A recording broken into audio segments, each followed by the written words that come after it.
Hello, ಏನ್ ಹೇಳ್ತಿದ್ಯಾ ನೀನು? ಹೌದು ಅಣ್ಣ, ನೀನ್ ಫಂಕ್ಷನ್ಗೆ ಹೋಗಿದ್ದು ಜಾನುಗಿಷ್ಟ ಆಗಿಲ್ಲ. ಅವಳಿಗೆ ತುಂಬಾ ಕೋಪ ಬಂದಿದೆ ಅಣ್ಣ. ಬೆಳಗ್ಗೆಯಿಂದ ಒಂದ್ ಹನಿ ನೀರ್ ಕೂಡ ಕುಡ್ದಿಲ್ಲ. ನಮ್ ಯಾರ ಜೊತೆನೂ ಮಾತ್ ಕೂಡ ಆಡ್ತಾ ಇಲ್ಲ. ಮನೆಯಲ್ಲಿ ಕೈಗ್ ಸಿಕ್ಕಿದ ವಸ್ತುಗಳನ್ನೆಲ್ಲ ಬಿಸಾಕ್ತಾ ಇದ್ದಾಳೆ. ಅಣ್ಣ, ನನಗೆ ಜಾನುನ ಹೇಗ್ ಹ್ಯಾಂಡ್ಲ್ ಮಾಡ್ಬೇಕಂತ ಗೊತ್ತಾಗ್ತಾ ಇಲ್ಲ. ನೀವೇ ಅವಳ ಜೊತೆ ಮಾತಾಡಿ ಸ್ವಲ್ಪ ಸಮಾಧಾನ ಮಾಡಿ. ಅವಳ ಕೈಲಿ ಫೋನ್ ಕೊಡು. ಆಯ್ತಣ್ಣ.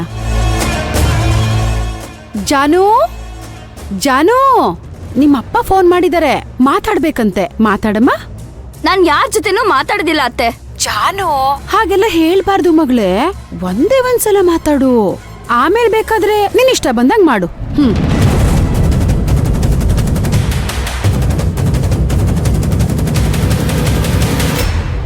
ಹೇಳಿ.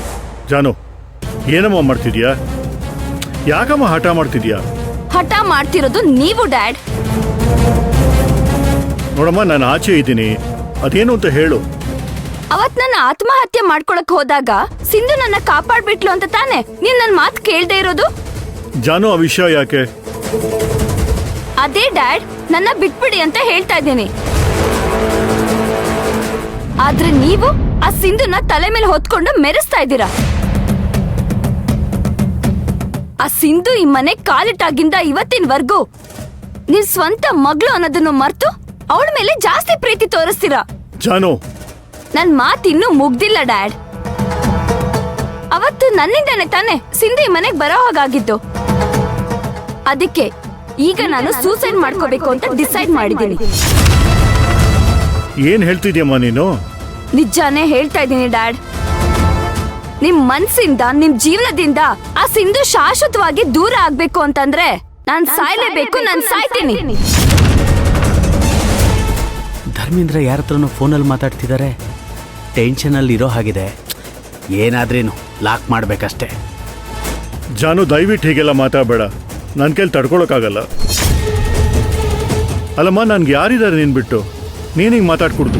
ನೀವು ನನ್ನ ಎಷ್ಟು ಪ್ರೀತಿಸ್ತೀರಾ ಅಂತ ನನಗೆ ಗೊತ್ತು ಡ್ಯಾಡ್. ಆದ್ರೆ ನಿಮ್ ದಾರಿ ತಪ್ಪಿಸ್ತಾ ಇರೋದು ಆ ಸಿಂಧು. ಅಲ್ಲಮ್ಮ, ಕೋಪದಲ್ಲಿ ಏನೇನೋ.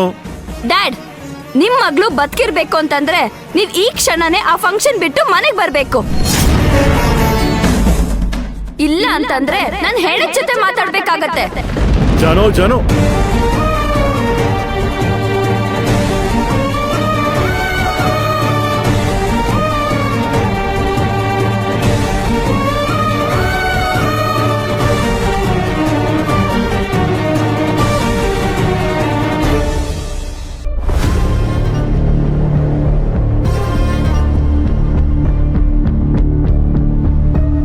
ಇವಾಗ್ಲೇ ಏನಾದ್ರೂ ಪ್ಲಾನ್ ಮಾಡಿ ಮಗುನ ಎತ್ಕೊಂಡು ಹೋಗ್ಬೇಕಲ್ಲ. ಅಯ್ಯೋ, ಈ ಅಕ್ಕ ಡೈಪರ್ ಬ್ಯಾಗ್ ಎಲ್ಲಿಟ್ಲು? ಸಿಂಧು, ಮಗುನ ನನ್ನ ಹತ್ರ ಕೊಡು. ನೀನ್ ಹೋಗಿ ಲಕ್ಷ್ಮಿನ ಕರ್ಕೊಂಡ್ ಬಾ. ಅವಳಿಗೆ ಡೈಪರ್ ಎಲ್ಲಿರುತ್ತೆ ಅಂತ ಗೊತ್ತಿರತ್ತೆ. ಕೊಡು. ಬೇಡ ಬೇಡ, ಅವಳು ಇಲ್ಲೇ ಎಲ್ಲೋ ಇಟ್ಟಿರ್ತಾಳೆ, ನಾನು ಹುಡುಕ್ತೀನಿ.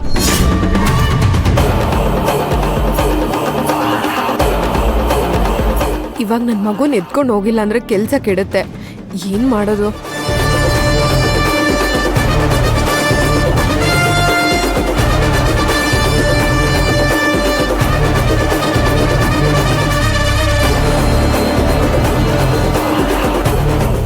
ಅಪ್ಪ, ಡೈಪರ್ ಸಿಕ್ತು. ಸಿಂಧು, ನನ್ ಮಗುನ ಎತ್ಕೊಂಡಿರ್ತೀನಿ, ನೀನ್ ವೆಟ್ ವೈಪ್ಸ್ ತಗೊಂಡ್ ಬಾ. ಅದ್ರಲ್ಲಿ ಕ್ಲೀನ್ ಮಾಡಿ ಪೌಡರ್ ಹಾಕಿ ಡೈಪರ್ ಹಾಕದ್ಮೇಲೆ ರ್ಯಾಷಸ್ ಆಗಲ್ಲ ಅಂತ ಭವಾನಿ ಅಕ್ಕ ಹೇಳಿದ್ರು. ಸಿಂಧು, ಮಗುನ್ ಕೊಡು. ನಾನೇನ್ ಮಗುನ್ ತಿನ್ಬಿಡಲ್ಲ. ನೀನ್ ಒಬ್ಳಿಗೆ ಡೈಪರ್ ಹಾಕೋದಿಕ್ ಕಷ್ಟ ಆಗತ್ತೆ. ಕೊಡು, ನೀನ್ ಹೋಗಿ ಅದನ್ನೆಲ್ಲ ತಗೊಂಡ್ ಬಾ. ಸರಿ, ನೀನ್ ಇಲ್ಲೇ ಇರು. ನಾನು ಎಲ್ಲಿಗೆ ಹೋಗ್ತೀನಿ ಹೇಳು? ಕೊಡು, ನೀನ್ ಹೋಗಿ ತಗೊಂಡ್ ಬಾ.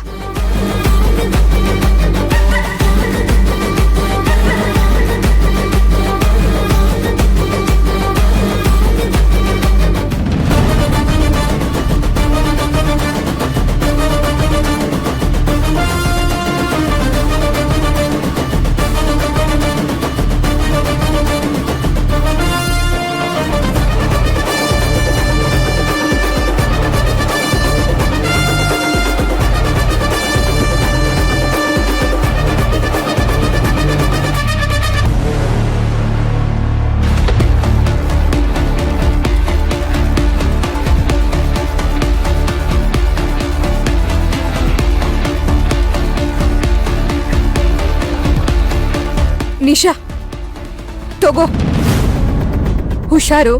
ಮಗುನ ಜೋಪಾನವಾಗಿ ಅತ್ತೆ ಹೇಳಿ ಜಾಗದಲ್ಲಿ ಇಟ್ಬಿಡು. ಓಕೆ. ನೀನೇ ಅಂತ ಯಾರಿಗೂ ಗೊತ್ತಾಗ್ಬಾರ್ದು. ಕೇರ್ಫುಲ್.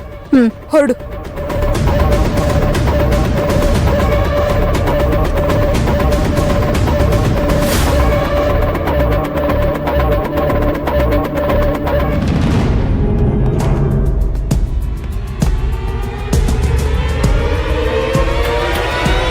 ಅಲ್ಲ, ಇಷ್ಟು ಬೇಗ ಈಶಾನಿಗೆ ಮಗುನ ಎತ್ಕೊಂಡೋಗೋ ಅರ್ಜೆಂಟ್ ಏನಿತ್ತು?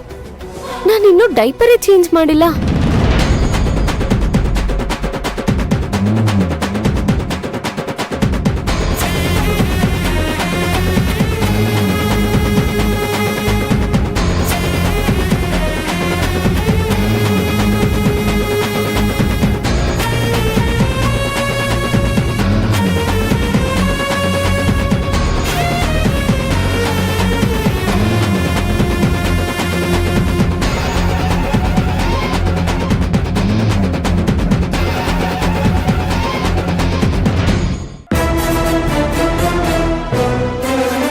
ಮಗುನ್ ಕರ್ಕೊ ಅವನಿ ಮುಹೂರ್ತ ಮುಗಿಯಷ್ಟು ನಾಮಕರಣ ಶುರು ಮಾಡಬೇಕು.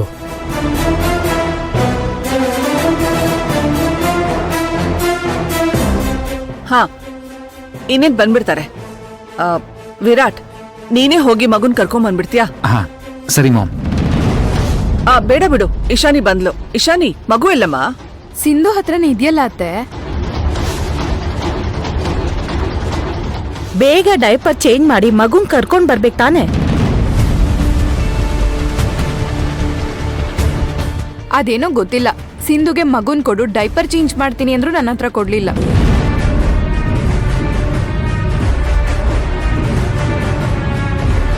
ನಾನೇ ಡೈಪರ್ ಚೇಂಜ್ ಮಾಡಿ ಕರ್ಕೊಂಡ್ ಬರ್ತೀನಿ, ನೀನ್ ಹೋಗು ಅಂದ್ಲು. ಅದಕ್ಕೆ ನಾನು ಬಂದ್ಬಿಟ್ಟೆ.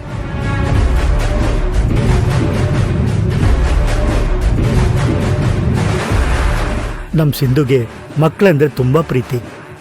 ನಿಜಾನೇ ಬಿಡಿ, ಭವಾನಿನೇ ಅಷ್ಟೊಂದ್ ಇಷ್ಟ ಪಡೋಳು, ಇನ್ ಮಗು ನಿನ್ನ ಎಷ್ಟು ಇಷ್ಟ ಪಡಲ್ಲ? ಹೌದು ಅಮ್ಮೋರೆ. ಸಕ್ಸಸ್ ಅತ್ತೆ, ಪ್ಲಾನ್ ಸಕ್ಸಸ್. ನಾವ್ ಅನ್ಕೊಂಡ್ ಹಾಗೆ ಮಗುನ ನಿಶಾ ಹತ್ರ ಕೊಟ್ಟಾಯ್ತು. ಇಶಾನಿ ಮುಖದಲ್ಲಿ ನಗು ನೋಡಿದ್ರೆ ಗೊತ್ತಾಗತ್ತೆ ಕೆಲ್ಸ ಆಗಿದೆ ಅಂತ. ಮಗುನ ಶಾಸ್ತ್ರ ಕುರಿಸ್ಬೇಕು. ಬೇಗ ಕರ್ಕೊ ಬನ್ನಿ. ಇಶಾನಿ, ಹೋಗ್ ಮಗುನ್ ಕರ್ಕೊಂಡ್ ಬಾ.